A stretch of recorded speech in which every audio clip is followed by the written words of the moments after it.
Hello everyone, welcome you all on my YouTube channel Study Mantra. So we were doing D and F block element, unit number 8. In unit number 8, we have done all the reaction of D block elements. Okay, and I think मैंने आपका test भी ले लिया था. Okay, second part was conceptual questions. So we have done all the conceptual questions of D block elements. और इसका भी test हो चुका था. तो ये portion I think D block जो है ऑलमोस्ट हमारा कंप्लीट हो गया पूरे तरीके से.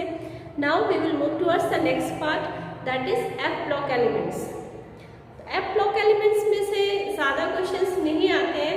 One topic is very important and that is lanthanide contraction. So you have to focus on the topic lanthanide contraction. इसके कॉन्सिक्वेंसेस, इनके ऊपर फोकस करना है, अदरवाइज इसमें से क्वेश्चंस जो है वो नहीं बनते हैं ज़्यादा. So let's start F block elements.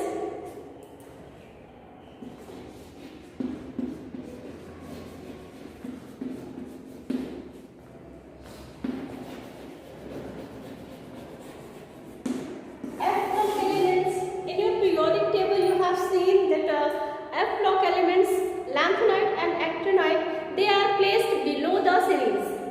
आपने अपनी periodic table में देखा है कि periodic table के नीचे यहाँ पर जो है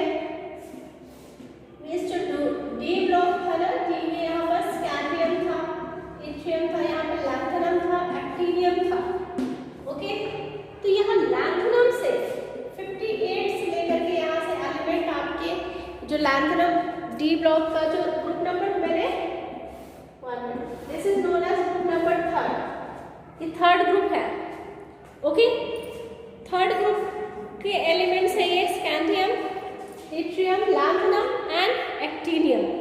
ये थर्ड ग्रुप के एलिमेंट है. तो यहाँ से 58 से लेकर के 71 element they are placed here below the periodic table.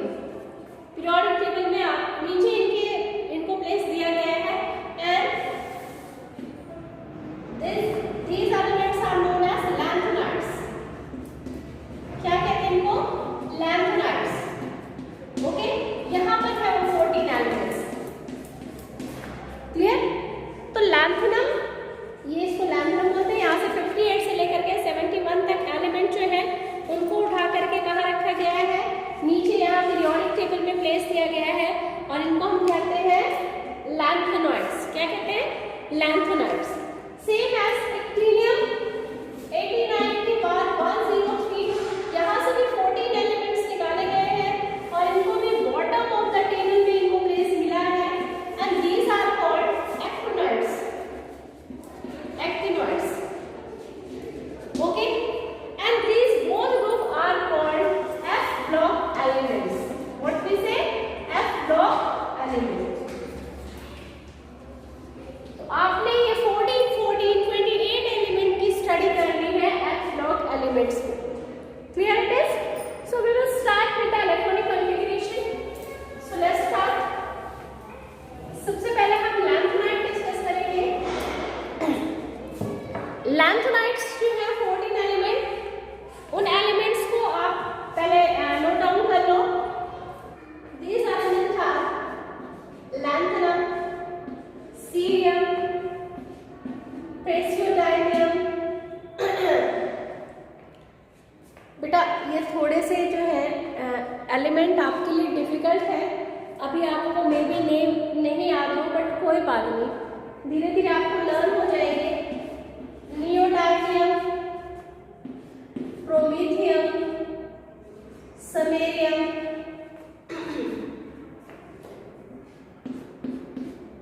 Europium, gadolinium, terbium, dysprosium, holmium, erbium, thulium, इटर्बियम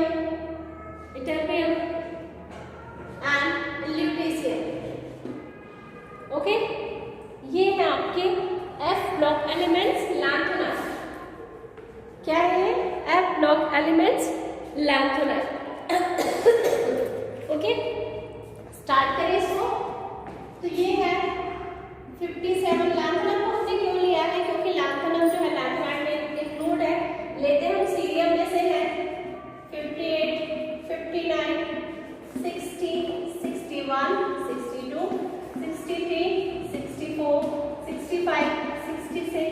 67, 68, 69, 70 and 71.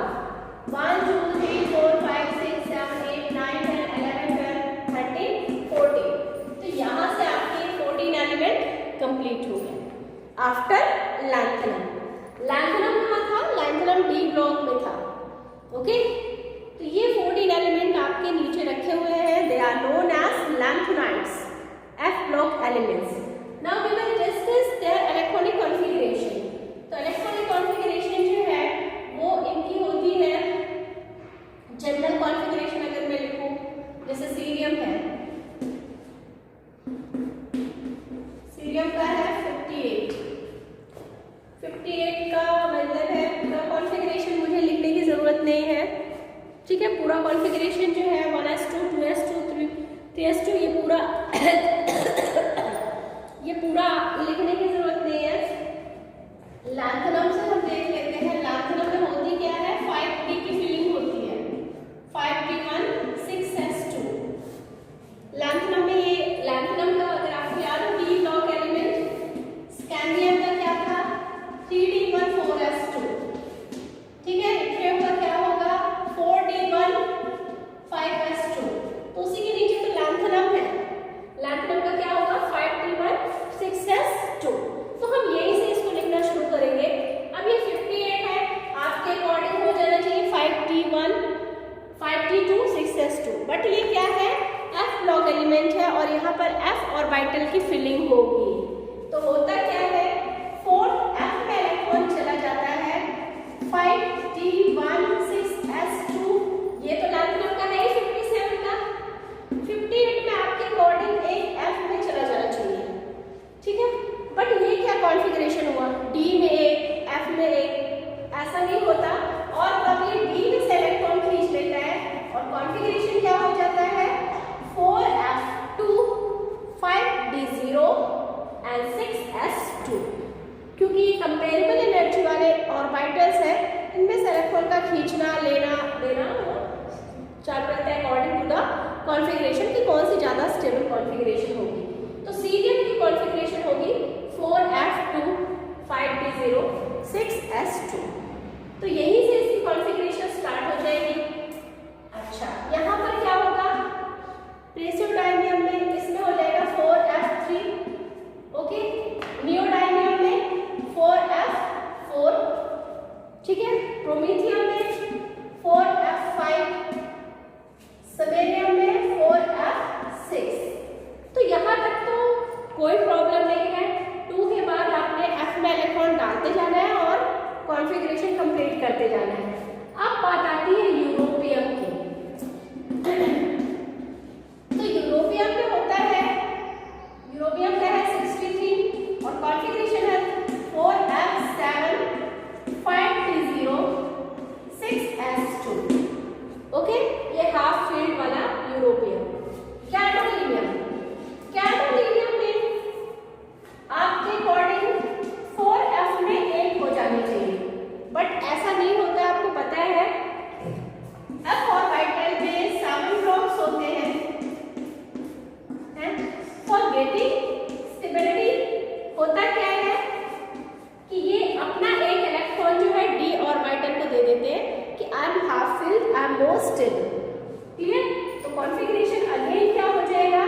4f7 और फिर से 5d में 1 इलेक्ट्रॉन चला जाएगा और कॉन्फ़िगरेशन हो जाएगा। अब आप पूछोगे कि फिर टर्बियम का क्या होगा? तो टर्बियम में वापस वही चीज हो जाएगी। 4f में सारे इलेक्ट्रॉन आ जाएंगे, 4f9 एक d वाला भी ले लेगा और एक्स्ट्रा जो आने वाला है वो भी ले लेगा, एंड 6s2 5d0। ये गैडोलीनियम टर्बियम का होगा। तो जो कॉन्फ़िगरेशन चेंज है वो मैंने आपको बता सेम एज लास्ट में होगा जब 14 इलेक्ट्रॉन हो जाएंगे, ठीक है। तो यहाँ पर हुए 9, यहाँ पर होगा 4f में 10, 4f11, 4f12, 4f13। तो टर्बियम का क्या होगा?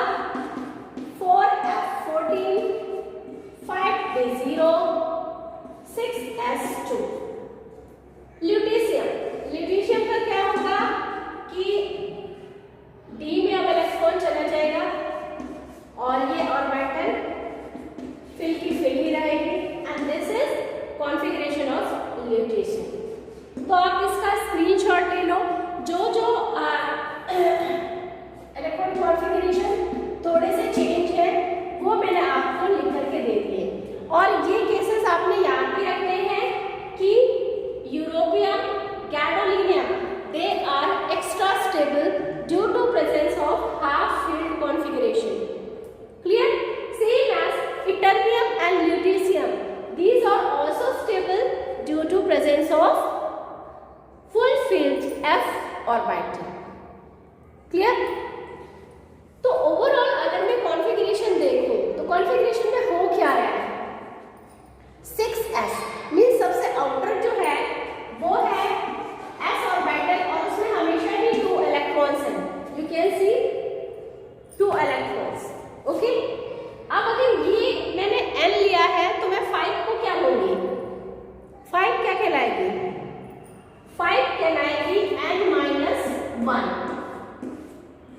d, और d में समटाइम 0 है एंड समटाइम 1, तो आप क्या लिखोगे 0 और 1, 0 to 1। ओके, अब आते हैं f ऑर्बिटल में। तो f ऑर्बिटल में क्या हो रहा है, और f ऑर्बिटल को आप कैसे लिखोगे, अगर आपने 5 को n-1 लिया है तो 4 को क्या लोगे, तो 4 को मैं क्या लूंगी, n-2 लूंगी, है ना, n-2, और f ऑर्बिटल में हो क्या रहा है यहाँ पर 0 थे, 0 से लेकर के 14 तक इलेक्ट्रॉन जो है वो फिल हो रहे हैं। Okay, clear? ठीक है, सॉरी 1 to 14। तो ये आपका कॉन्फ़िगरेशन, जनरल कॉन्फ़िगरेशन हो गया f ब्लॉक एलिमेंट्स का। फिर से बताओ बेटा, आपको मैंने जितने भी कॉन्फ़िगरेशन दिखाए, आपने उन कॉन्फ़िगरेशन में क्या ऑब्जर्व किया कि जो सबसे आउटर ऑर्बिटल है s orbital, it is completely field and this, हमेशा इस ऑर्बिटल में कितने इलेक्ट्रॉन हैं, दे हैव 2 इलेक्ट्रॉन्स। तो ये तो फिक्स है, s में 2 होंगे, और क्योंकि ये 6 ऑर्बिटल है, आउटर वाली ऑर्बिटल है, मैंने इसको n माना है। क्या माना है, n, तो n इज इक्वल टू 6 है, तो 5 किसके इक्वल होगा, 5d को मैं क्या लिखूंगी, 5 होगा n-1, और d ऑर्बिटल में समटाइम 0 है एंड समटाइम 1 है, तो मैंने क्या लिखा हुआ है n-1d 0 to 1। ओके, अब आते हैं f ऑर्बिटल में। तो f ऑर्बिटल में क्या है, f को है 4th ऑर्बिटल, 4 को हम क्या लिखेंगे, n-2, क्या लिखेंगे, n-2, तो n-2 में f में 1 से लेकर के 14 इलेक्ट्रॉन की फिलिंग हो रही है। This is general configuration of f block element. Clear? चलिए, तो ये डन है। अब जो नेक्स्ट चीज आती है वो है इसकी ऑक्सीडेशन स्टेट। तो बेटा जो f ब्लॉक एलिमेंट है, सबसे स्टेबल इनकी ऑक्सीडेशन स्टेट होती है +3। क्या होती है इनकी ऑक्सीडेशन स्टेट, +3।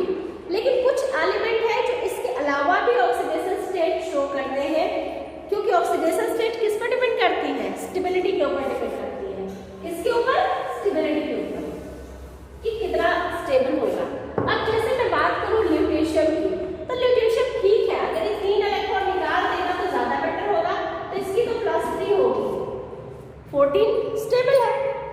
लेकिन इटर्बियम में आओ, इटर्बियम को ध्यान से देखो, इसके पास सिर्फ 2 इलेक्ट्रॉन है, अगर इसमें 2 निकाल दिए तो ये स्टेबल होगा। तो इटर्बियम की ऑक्सीडेशन स्टेट क्या होगी, +2। आपने केस याद रखने हैं, sometime they can ask in 1 mark question, name the element which show +2 oxidation state. तो कौन सी है ये, इटर्बियम। और भी है जो शो करते हैं, इधर ही आएंगे आप। देखो यहाँ पर गैडोलीनियम तो 3, लेकिन यूरोपियम को ध्यान से देखो, यूरोपियम भी +2 ऑक्सीडेशन स्टेट शो करेगा। देखो अगर इसके 2 इलेक्ट्रॉन निकल गए तो F में 7 इलेक्ट्रॉन है, इट इज स्टेबल। क्लियर? अच्छा, नाउ सीरियम। सीरियम जो है ये आपका 3 के साथ साथ 4 मीन्स इसके पास 0 इलेक्ट्रॉन रह जाए, 4 + 4 ऑक्सीडेशन स्टेट शो करेगा। तो ये कुछ एलिमेंट है जो +3 के अलावा भी ऑक्सीडेशन स्टेट शो करते हैं। एग्जाम्पल सीरियम +4 शो करता है, europium +2 and ytterbium +2 oxidation state show करते हैं।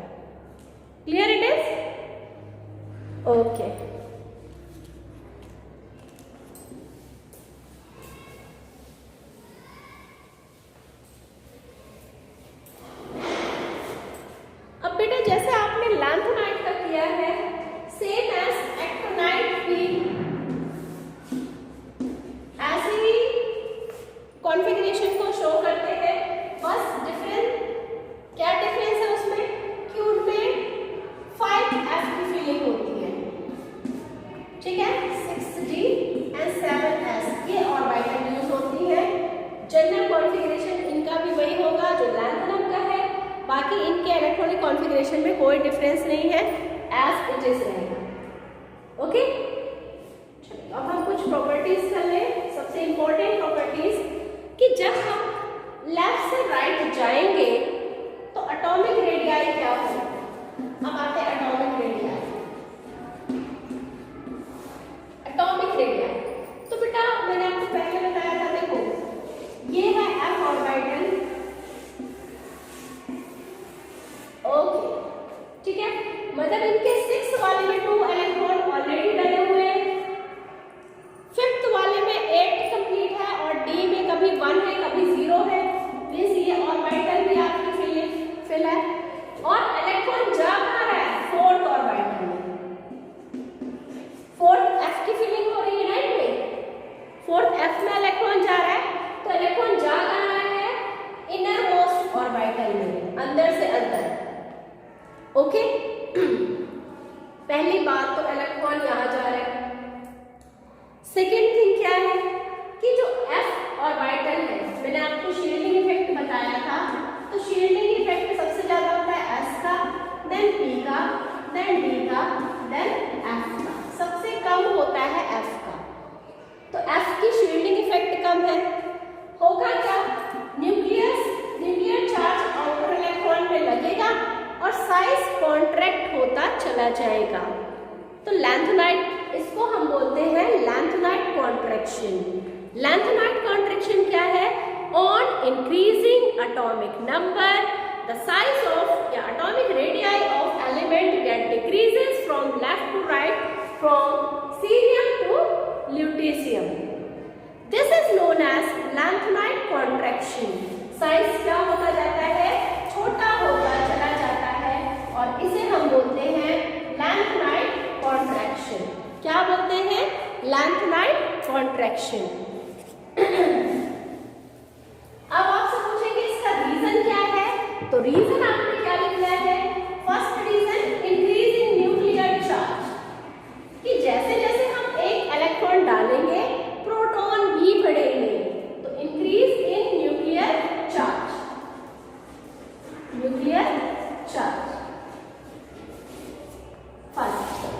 सेकेंड क्या रीजन है, मैंने अभी जस्ट बताया, poor shielding effect of F block element. तो एफ ब्लॉक एलिमेंट की जो पुअर शील्डिंग इफेक्ट है उसकी वजह से न्यूक्लियर चार्ज ज्यादा लग रहा है F elements, sorry F electrons. Okay, तो रीजन आपसे पहले अगर लैंथेनाइट कॉन्ट्रैक्शन पूछे तो आप क्या बोलोगे, और increasing atomic number from left to right, from cerium to lutetium, the atomic radii of element get decreases. This is known as lanthanide contraction, इसको बोलते हैं lanthanide contraction. Now then last reason, तो रीजन क्या लिखोगे, first due to increase in nuclear charge, nuclear charge increase हो रहा है इसलिए साइज कॉन्ट्रैक्ट हो रहा है। Second thing, poor shielding effect of F electrons, जो एफ इलेक्ट्रॉन्स है उनका शील्डिंग इफेक्ट बहुत कम होता है और न्यूक्लियर चार्ज आउटर इलेक्ट्रॉन पे ज्यादा लगता है, साइज कॉन्ट्रैक्ट होता चला जाता है। Clear it is.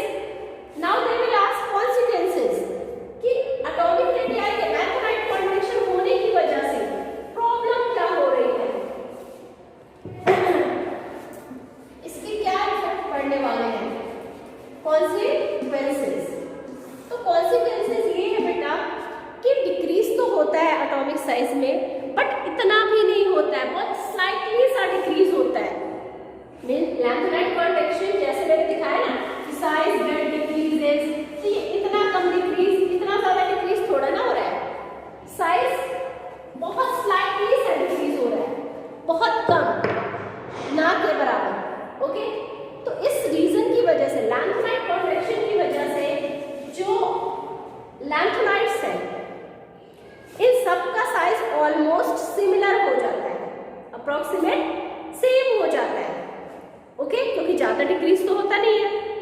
अब अगर किसी एलिमेंट का, किसी ग्रुप के सारे एलिमेंट का एटॉमिक साइज जो हो वो सेम हो जाए तो क्या प्रॉब्लम होने वाली है बेटा, सबसे बड़ी प्रॉब्लम सेपरेशन में, किस में हो जाएगी, separation of elements.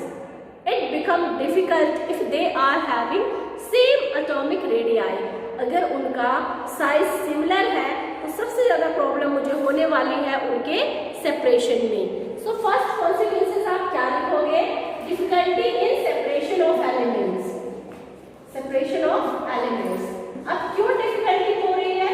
Because they have almost similar size, उन सबका साइज सिमिलर है, तो मैं कैसे उनको सेपरेट आउट करूं? Clear? Second consequences, second consequences क्या होने वाला है? मैंने आपसे बोला कि लैंथनम के ऊपर इट्रियम एंड स्कैंडियम ये वाली रोज बनी हुई है। इसको मैंने बताया था first transition series, second transition series, third transition series बताया था ना मैंने आपको।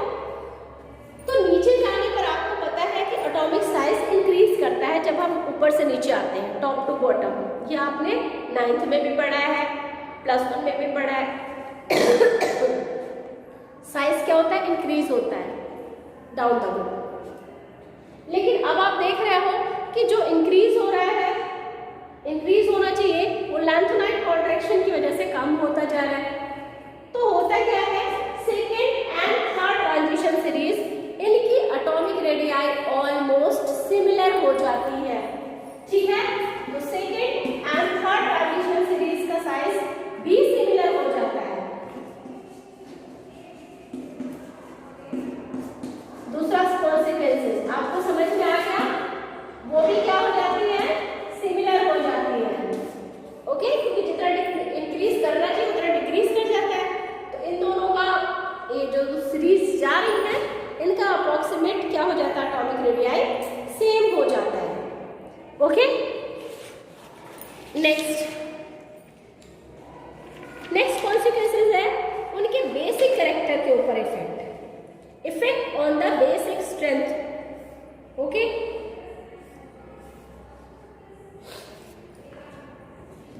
अब इफेक्ट कैसे पड़ता है बेसिक स्ट्रेंथ में?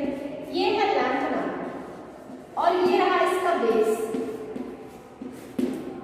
ये है ल्यूटेशियम और ये रहा लास्ट वाले का बेस। लेफ्ट टू राइट हो क्या रहा है? साइज बहुत ज्यादा छोटा होता जा रहा है। मीन्स ल्यूटेशियम जो है वो स्मॉलेस्ट उसके एटॉमिक रेडियाई होगी। तो बेटा एक रूल है जो आपने +1 में नहीं पढ़ा है, बट फिर भी उसको एक बार समझ लो कि सपोज कोई आयनिक, ये बेसिक कब होगा? जब ये इजीली OH आयन दे दे। ओके, OH नेगेटिव आयन दे दे तो ये बेसिक है। जब हम इसको वाटर में डिसॉल्व करें, it get dissociate into OH ion, so it is basic. Clear? ये टूट जाएगा तो ये बेसिक है। लेकिन अगर ये OH आयन सॉल्यूशन में ना दे, then it will become less basic. क्या होगा? ये लेस बेसिक होगा। तो ये कब होगा बेटा? कि if it is ionic in nature. अगर ये आयनिक इन नेचर है तो it will easily dissociate into water. Water में हमने डिसॉल्व किया तो OH आयन इजीली हमें मिल जाएंगे। क्लियर? लेकिन क्योंकि एटॉमिक साइज डिक्रीज कर रहा है, इसका एटॉमिक साइज बहुत छोटा है ल्यूटेशियम का, ये रहा OH आयन, उनका इलेक्ट्रॉन क्लाउड, तो ये क्या करता है? इनके इलेक्ट्रॉन क्लाउड को अपनी तरफ खींच लेता है थोड़ा सा। क्यों? इसका साइज छोटा है, न्यूक्लियर चार्ज ज्यादा है। तो ये जो अब इसने इलेक्ट्रॉन क्लाउड को खींच लिया तो इसका पॉजिटिव चार्ज बैलेंस भी इसने डोनेट किया था, अभी खींच रहा है। पॉजिटिव चार्ज बैलेंस इसने पहले लिया था, अब ये अपना इलेक्ट्रॉन क्लाउड उसकी तरफ कर रहा है, तो इसका नेगेटिव चार्ज बैलेंस। तो ये जो आयनिक कंपाउंड है, it get converted into covalent compound. किस में बदल जाता है? कोवेलेंट कंपाउंड में बदल जाता है और फिर इसमें OH आयन इजीली डिसोसिएट नहीं होता और ये लेस बेसिक हो जाता है।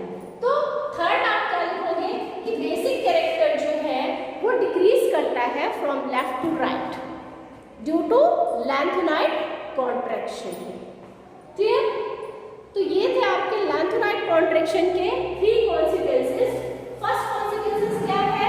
फर्स्ट है कि सेपरेशन में प्रॉब्लम होती है एलिमेंट्स के। सेकेंड, जो second and third transition series है वो ऑलमोस्ट सिमिलर होती है। थर्ड आपने क्या लिखना है कि बेसिक स्ट्रेंथ डिक्रीज करती है लेफ्ट टू राइट। ओके, बस इसमें से यही इंपॉर्टेंट है बाकी जो चीज़ें हैं वो भी मैं आपको बता देती हूँ कि ये कैसे मेटल होते हैं, थोड़े से सॉफ्ट होते हैं मेटल, और किस कलर के होते हैं, सिल्वरी कलर के होते हैं। ओके, किस कलर के होते हैं, सिल्वरी कलर के।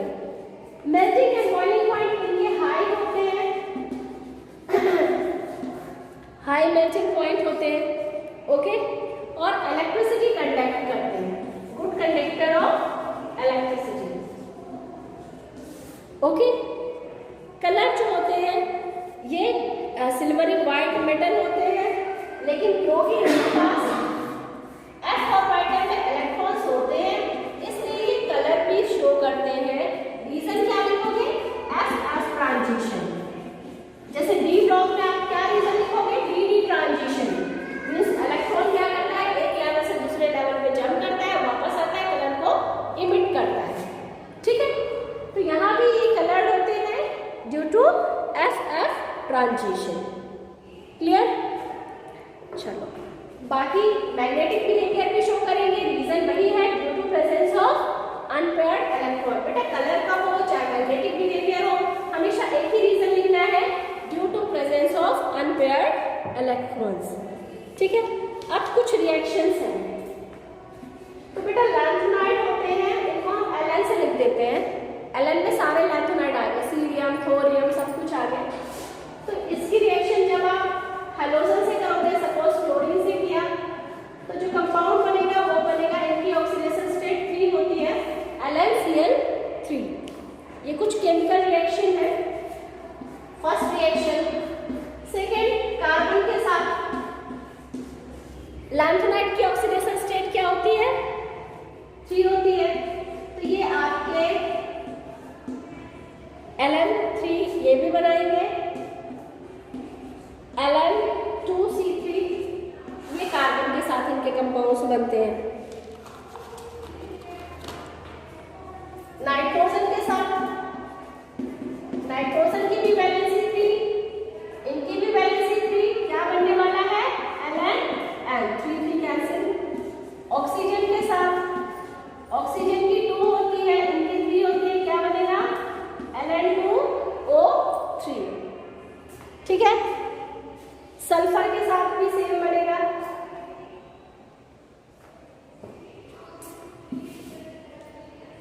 सल्फर के साथ Ln2, क्योंकि सल्फर की वैलेंसी भी 2 और Ln की 3। ओके, वाटर के साथ क्या बनने वाला है, वाटर के साथ बनेगा बेस, LnOH को होल ऑफ थ्राइस। ठीक है, तो ये कुछ लैंथेनाइड की रिएक्शंस हो गई। ओके, क्लियर है? अब लैंथेनाइड आपका खत्म होता है। लैंथेनाइड के यूजेस वगैरह देख लेना, पेट्रोलियम क्रैकलिंग में, ठीक है, मैग्नेटिक बिहेवियर शो करता है, वॉल्यूमेट्रिक एनालिसिस वगैरह में यूज होता है। एक्टोनाइट्स में आपने कुछ नहीं पढ़ना, कॉन्फ़िगरेशन तो वही होगा जैसा सिमिलर है, सिर्फ एक चीज़ पढ़ लेना कि जो एक्टोनाइट कॉन्ट्रैक्शन होता है वो लैंथेनाइट कॉन्ट्रैक्शन से ज़्यादा होता है। ठीक है, ये चीज़ याद रखना बस कि एक्टोनाइट कॉन्ट्रैक्शन जो होता है, एक्टोनाइट्स में जो कॉन्ट्रैक्शन होता है वो लैंथेनाइट से ज़्यादा होता है। रीज़न वही है क्योंकि इसमें 5F की फिलिंग होती है ना, तो 5F उनका और भी ज़्यादा पुअर शील्डिंग इफेक्ट, तो साइज और भी ज़्यादा छोटा होता चला जाता है। ओके, बाकी जो है, हाँ एक चीज़ जरूर कर लेना कि इन दोनों में डिफरेंस कर देना, लैंथेनाइड एंड एक्टोनाइड में क्या करना है आपने, डिफरेंस जरूर कर लेना, लैंथेनाइड्स एक्टोनाइड्स। बाकी इसमें से कुछ नहीं पूछा जाता। क्लियर? तो बेटा लैंथेनाइड थोड़े से कलर्ड आयन शो करता है, मोस्ट ऑफ जो आयंस होते हैं कलरलेस होते हैं, ये आपके कलर्ड होते हैं। क्या होते हैं, ज़्यादातर ये कलर्ड होते हैं, ये कम होते हैं। ठीक है, लैंथेनाइड जो होते हैं लेस बेसिक होते हैं और ये मोर बेसिक होते हैं। ठीक है, ये +3 के अलावा मैंने और क्या बताया, +2 शो करते हैं, +4 शो करते हैं ना, यही ऑक्सीडेशन स्टेट बताई ना, ये +3 के अलावा +6 +7 ऑक्सीडेशन स्टेट भी शो करते हैं। ओके, और ये आपके नॉन रेडियो एक्टिव होते हैं, ये आपके रेडियो एक्टिव होते हैं। रेडियो एक्टिव समझते हो, जिनका लाइफ टाइम बहुत कम होता है, मिनटों का, ईयर का, ठीक है। तो ये कुछ आप उनके बीच में डिफरेंस कर लेना। बाकी ये चैप्टर जो है आपका क्लोज है। सबसे अच्छे से आप लैंथेनाइट कॉन्ट्रैक्शन जो है, प्लीज़ इसको फोकस करना, बहुत इंपॉर्टेंट टॉपिक है लैंथेनाइट कॉन्ट्रैक्शन, इसके reason plus consequences. Okay, so this is all about for F block elements. Goodbye and have a nice day.